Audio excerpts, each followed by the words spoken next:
ചാലക്കുടിയിലെ beauty parlour ഉടമ ഷീല സണ്ണിയെ ലഹരി കേസിൽ കുടുക്കിയ സംഭവത്തിലെ പ്രതി നാരായണദാസിന്റെ മുൻകൂർ ജാമ്യം സുപ്രീം കോടതി തള്ളി.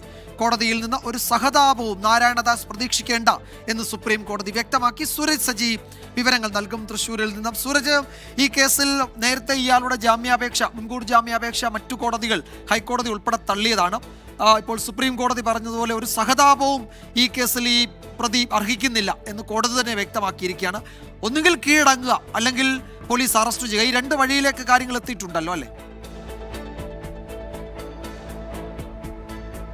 വിജയകുമാർ, തീർച്ചയായും അത്തരത്തിൽ തന്നെയാണ്. അതായത് സുപ്രീം കോടതിയുടെ ഭാഗത്ത് നിന്ന് അതിരൂക്ഷ വിമർശനമാണ് ഈ ജാമ്യാപേക്ഷ പരിഗണിക്കുന്ന വേളയിൽ ഈ നാരായണദാസിനെതിരെ ഉയർന്നത്. കോടതിയിൽ നിന്ന് ഒരു തരത്തിലുള്ള സഹതാപവും പ്രതീക്ഷിക്കേണ്ട എന്നുള്ളതാണ് സുപ്രീം കോടതി ചൂണ്ടിക്കാണിച്ചത്. നേരത്തെ ഹൈക്കോടതി ഈ മുൻകൂർ ജാമ്യാപേക്ഷ തള്ളുന്ന വേളയിൽ തന്നെ കൃത്യമായി കീഴടങ്ങാനുള്ള നിർദ്ദേശം ഈ നാരായണദാസിന് നൽകിയതാണ്. പക്ഷേ നാരായണദാസ് ഇത് കീഴടങ്ങിയില്ല എന്ന് മാത്രമല്ല, ഒളിവിൽ കഴിയുകയും ഈ ഒളിവിൽ കഴിഞ്ഞുകൊണ്ടാണ് സുപ്രീം കോടതിയെ സമീപിക്കുന്ന ഒരു സാഹചര്യം ഉണ്ടായത്. ഇതോടുകൂടിയാണ് കോടതി ഈ കേസ് തള്ളുന്ന ഒരു നിലപാടിലേക്ക് പോയത്. അതായത് ഈ ഷീല സണ്ണി എന്ന് പറയുന്ന ബ്യൂട്ടി പാർലർ ഉടമയുടെ ബന്ധുവായ യുവതിയുമായി കൂട്ടുചേർന്നുകൊണ്ടാണ് ഈ നാരായണദാസ് ഷീല സണ്ണിയെ ഈ വ്യാജ ലഹരി കേസിൽ കുടുക്കിയത്. 42 ദിവസമാണ് അവർക്ക് ഈ ജയിലിലടക്കം കഴിയേണ്ടി വന്നു. പക്ഷേ ഈ കേസ് എക്സൈസ് ക്രൈംബ്രാഞ്ച് ഏറ്റെടുക്കുന്നു. പിന്നീട് ഈ നാരായണദാസിന് വേണ്ടി ഈ തിരച്ചിലടക്കം നടത്തിയെങ്കിലും പ്രതി നിരന്തരം ഒളിവിൽ കഴിയുന്ന ഒരു സാഹചര്യമാണ്.